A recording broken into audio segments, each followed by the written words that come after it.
So I hooked up the ring light, but it keeps going off and on. So I don't know what to do. I don't know. The lighting so far I think looks pretty good. Tell me if I'm wrong. But if this thing decides to go off, I'm going to have to finagle the curtains and everything because I'm sitting in front of my slider again. So we'll see what happens.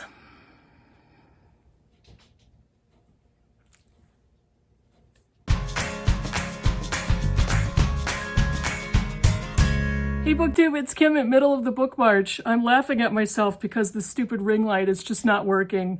It wasn't the most expensive piece of equipment. There you go. So what I'm not going to keep doing that. I'm not going to keep going back and forth, but I just wanted to show you my frustration.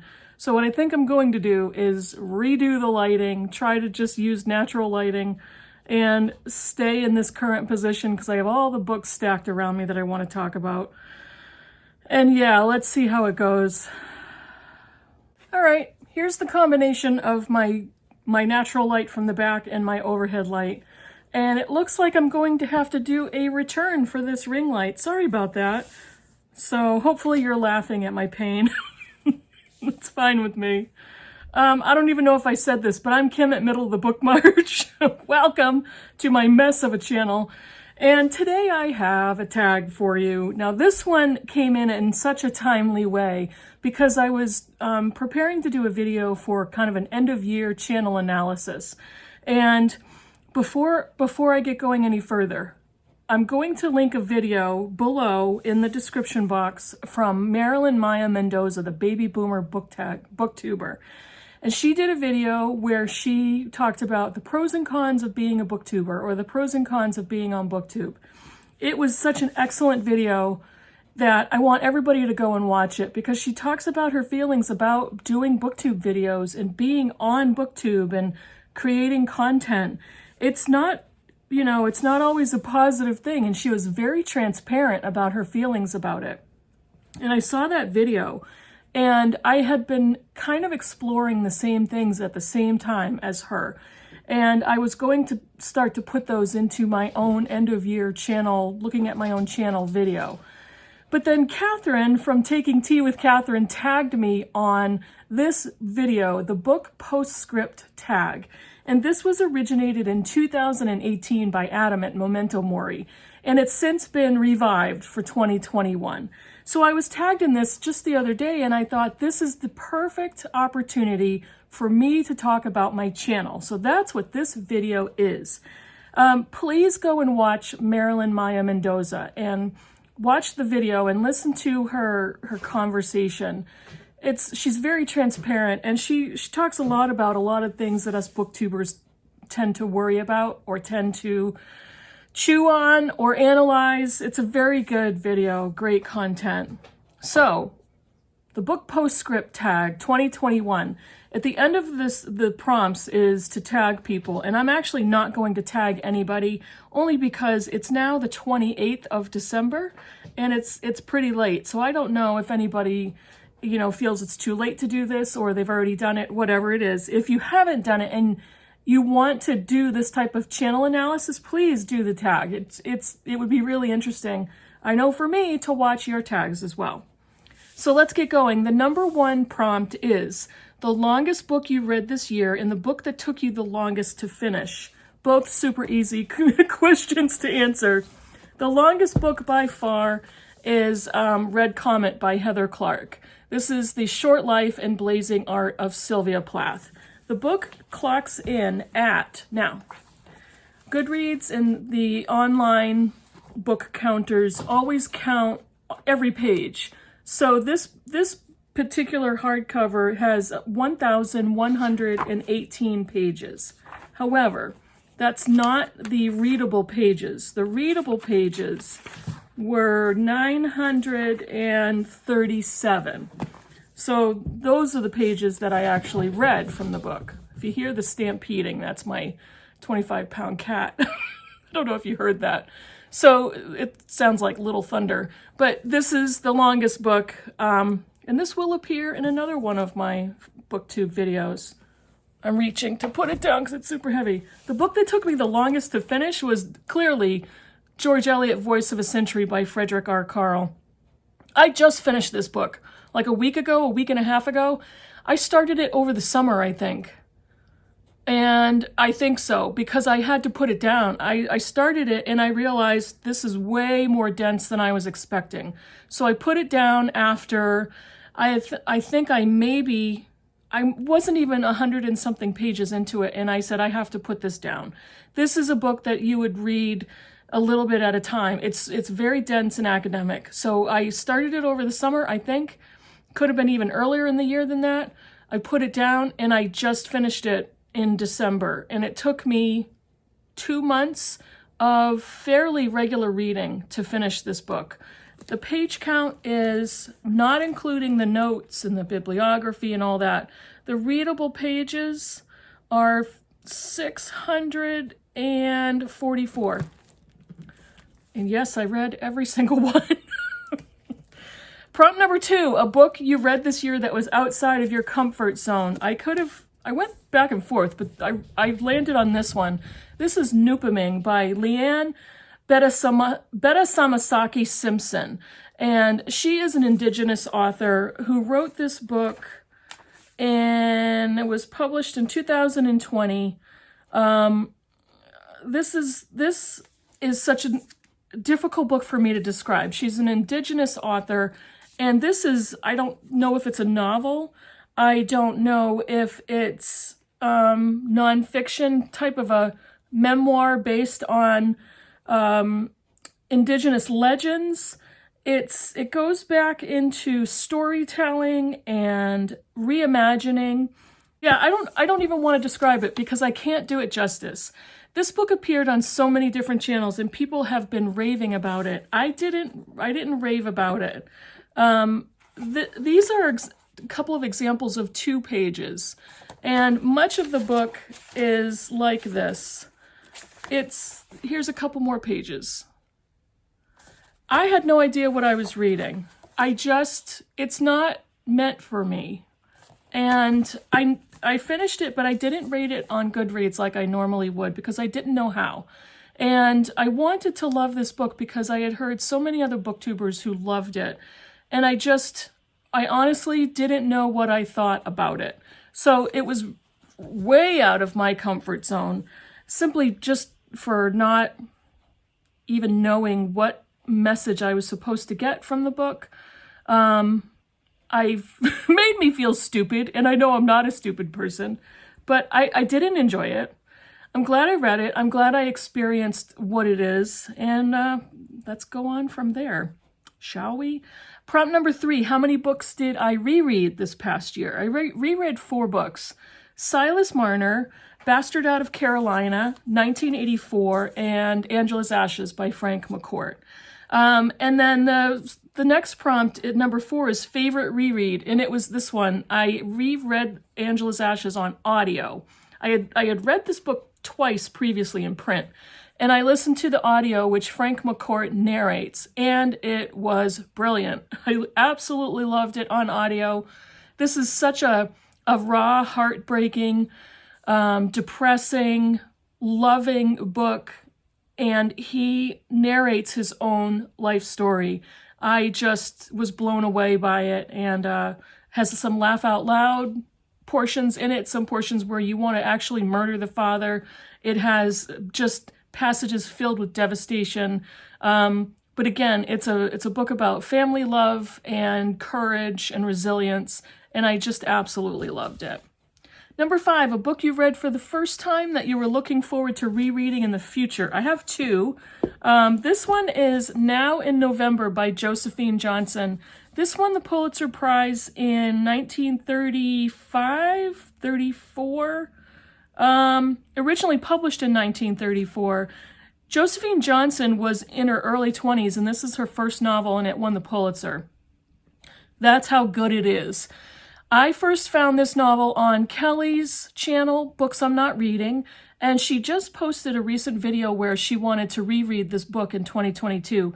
And I asked her, if you're interested, please let me reread it with you because I would love to reread this book. And so hopefully we'll be doing that late next year. But it's a glorious book. It is beautifully written. It is a devastating story. It's a story about a middle-class family driven into poverty in the Depression. And it's a family that kind of ends up in the Dust Bowl. And we all know what happened there during the Depression. Again,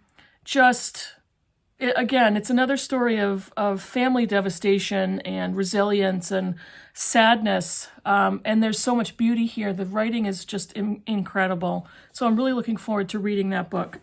The other one is George Eliot. It's Adam Bede. This was George Eliot's second novel after Scenes of Clerical Life. Scenes of Clerical Life is a series of 3 novellas which are included in the same book. So it's kind of considered her first novel. This is her first actual cohesive novel. And I just loved Adam Bede, and I really want to reread. I want to reread all of her books except for Romola. Actually, I shouldn't say that. I really should reread Romola in order to get a better experience and understanding out of it. But Adam Bede, after Eliot's 2 biggest novels, Middlemarch and Daniel Deronda, this is, I think, my 3rd favorite of hers. I just absolutely love it, and it blew me away. Let's see. Number 6, favorite single short story or novella that you read this year. I cheated. This is another reread, but I listened to the audio for The Yellow Wallpaper by Charlotte Perkins Gilman. Blew me away. It's an incredible feminist short story about a woman right after giving birth and probably is experiencing postpartum depression. But this was in, I wish I knew this. It was either very late in the Victorian period or the early 20th century. And what happens to her based on what her husband decides should happen to her? What happens to her mind as she's secluded and isolated and locked into this room with yellow wallpaper? It's a brilliant story. The audio was incredible because the narrator actually acted out the part of the main character instead of just reading it. And there's a big difference on audio, but this was just brilliant. And I thought, I don't think I own a copy of the novella or the short story. It's kind of a long short story, short novella, if that makes sense. But I do want to get my hands on the physical copy. I want to own it. Number 7, Mass Appeal, a book you liked and would recommend to a wide variety of readers. I have 2. The first one is Bluebird by Attica Locke. This was so good, and this is the first in a series. It's a murder mystery crime novel series. This is Darren Matthews, who is a Black Texas Ranger, and he's investigating local murders of people in his community and people that other people in his community know. There's a lot of, personal secrets, family secrets, kind of local seediness and politics and wealth and poverty, racism. It's an exceptionally well-written mystery and police procedural, I guess you could call it. But this I think would appeal to so many different people because a lot of people like mysteries and a lot of people like crime novels. And it's all of that, but it's also very well written. The characterization is incredible. I was sucked into the story, and I think that would hit most other readers the same way. So I think that's a really good generalized recommendation. The other one is the one I just finished. It's Taste, My Life Through Food by Stanley Tucci. And this is a book I listened to on audio. I will eventually go and get myself a physical copy because of all the recipes in it. If you are a fan of eating, if you are a fan of food, like I am, you would love this book, especially if you're a pasta fan or Italian food fan. It is mind-blowing how mouth-watering his descriptions of recipes and pasta and food is. And listening to his voice is so charming. It was such a joyful book to listen to, and it's such a wonderful book that I think so many people would love it. It's not a cookbook. It's a memoir through food, and I just absolutely loved it. I think so many people would really enjoy it. Number 8, Specialized Appeal, a book you liked but would be hesitant to recommend to just anyone. There are several. I tend to read a lot of those types of books.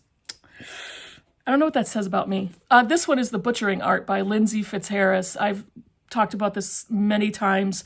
This is the story of Joseph Lister and how he discovered how infections happen during and after surgeries, the necessity of figuring out how to combat infections, what types of chemicals and drugs and medicines will kill bacteria. Lister is, yes, the person where we get Listerine from. He's talking about antiseptics and Victorian surgery. Surgery itself was not always the thing that was most deadly of surgery. It was the infections that happened after surgery. And those are the things that Lister started to look into and research. But the descriptions of Victorian surgery and the descriptions of what happens to people's bodies during Victorian surgery, and the ways that he did his research in order to come up with these medical conclusions, it's cringeworthy, but it's such a good book. Definitely cannot recommend that to sensitive readers. So yeah. And number 9, this is actually the last prompt. Reflect on your year as a bookish content creator. Any goals met, good or bad memories, favorite videos you made, etc. Here's where I'm going to chat, because I have been thinking about all of these topics for a video that I was going to make, but I'm going to put it here. I can't help but make personal comparisons. I'm going to start off on the negative. So when I look at my channel, I've been on Booktube for 2 years. I'm actually at the very, very start of my 3rd year on Booktube. And I look at my channel and I can't help making comparisons to other booktubers. It's human nature, but what makes me compare is my subscriber count. And I don't look at the YouTube analytics very often. I just don't care. I don't care about all of the data and the numbers. The only thing I tend to care about is the number of subscribers. And it's actually quite demoralizing on YouTube, because when your subscribers go up, all of a sudden they go up and there's a huge drop down. Then they slowly crawl back up again. Then you get a bump again, and then it goes down again. I don't know why it does that, but it's basically demoralizing. But when I look at other booktubers who have been on the same amount of time as me or came on after me, who have wildly higher number of subscribers, I start to look at what am I doing that's different? And what is it about me that I still am not gaining as quickly as some other booktubers? I already know this is not positive to ruminate about. The personal comparisons do nothing good for me. I know that already. But you can't help it when you're putting content out on the internet. There's a part of you that can't help comparing and looking at the results. Am I doing this well? Do people like it? And I can't help but think about why is my number not rising faster? Am I doing everything right technically according to YouTube? I think I am. I've followed all the tips and tricks. But is it something about me? Is it my personality? Is it the types of books that I read? Is my taste too eclectic? Is it I don't have a focus. I don't have a niche type of book that I read. I read everything, eclectic taste. But then when I think about those things, I realize my personality is what it is. What you see is what you get. This is what I'm like in real life too. I'm not putting on anything different than what I would normally act like. I'm going to continue to read what I read, because I am different books fascinate me. I love all topics. I want to read all the books. So I'm not focused on any particular genre. And I don't know, my eclectic reading taste, sometimes people love it, sometimes people hate the books that I love the books that I hate. That's just the way it goes. That's okay. But is that what's contributing to my lack of channel growth? I don't know. When I look at other things about my channel, I look at my book buying history in the last year, and the #1 videos on my channel are book hauls, which is ironic because in the coming year, I'm going to go wildly decreased on my book hauls because I'm not going to spend as much money on books.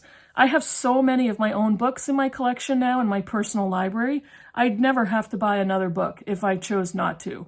So I'm going to cut way back on my book purchasing. I will always frequent library sales because it supports the libraries, and the books are 50 cents or $1. I'm not passing that up.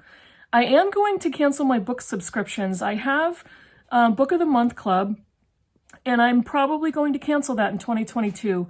I like it. I think the prices are great. I'm not loving the selections lately that have come up for the main selections, and I've already burned through all of the add-ons that I'd like to buy. Now, I've said this before in other videos, Book of the Month Club books are all manufactured the same. It's the same format, the same paper, the same design. And I don't love that, you know, but for the price of the books, it's fine. I'm just not into the new releases that are coming out on Book of the Month Club, so I think I might cancel that. But it's definitely worth it. If you are a new release reader, you should definitely check it out.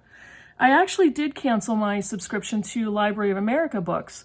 That one, I love Library of America. I love the books. I love the prices. When you can get sales, they're great. However, the selection of books written by women is far too low.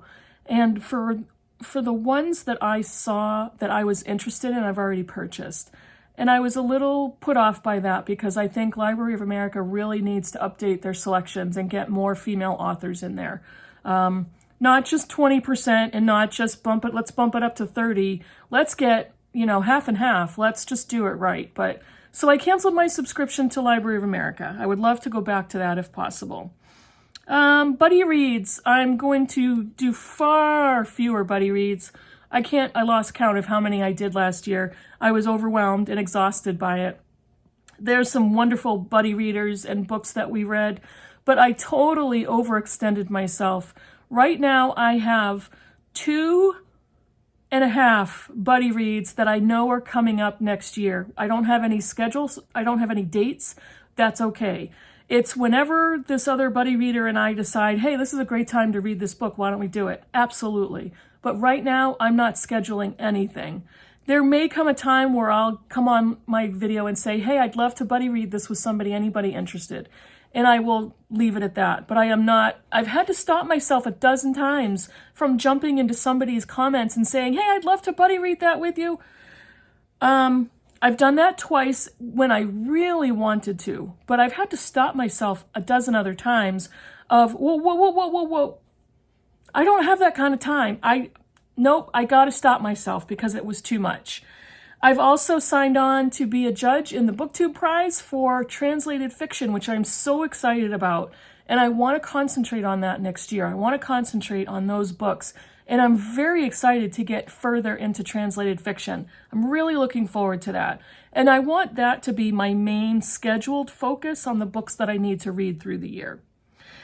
The last thing I wanted to talk about is my favorite video. And like I said, the videos of mine that get the most views are book hauls, ironically. So you guys, I will still have some, but just not as many as I did last year.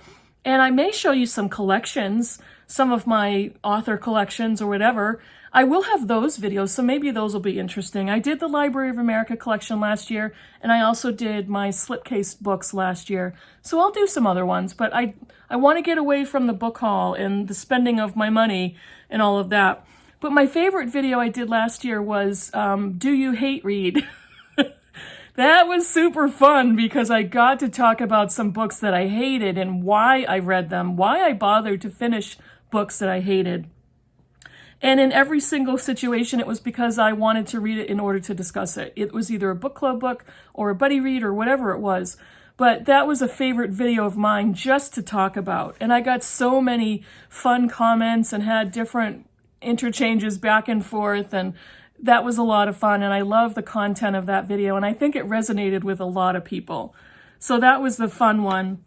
What I've decided to do is I'm not going to do the worst books of 2021, and I'm not going to do like the worst of it down the road for as long as I'm on Booktube, because I've been pretty clear through the year which books I've absolutely hated. It's been pretty obvious whether I've made its own video or I've been very clear in my wrap-ups that this was an awful book and I hated it. So I'm not going to go back to that.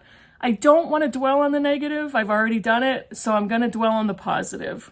And that's it for my bookish postscript tag.